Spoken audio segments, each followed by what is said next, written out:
Wish Tree, Chapter 37. Many in the neighborhood didn't approve of an unmarried Irish woman raising an abandoned Italian baby.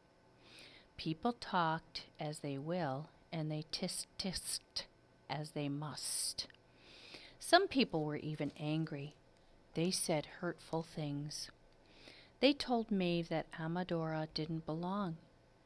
They told Maeve that she and the baby should leave.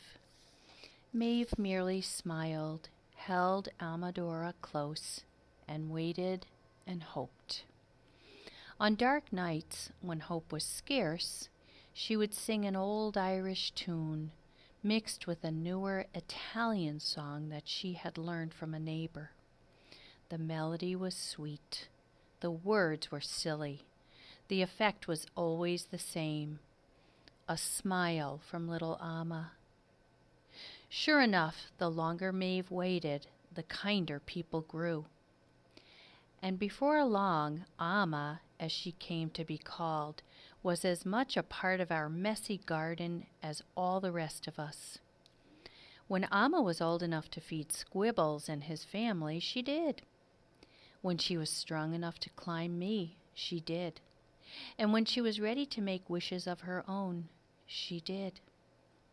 Amma grew up steady and honest and kind like her mother, and had babies of her own, and then grandchildren and great-grandchildren.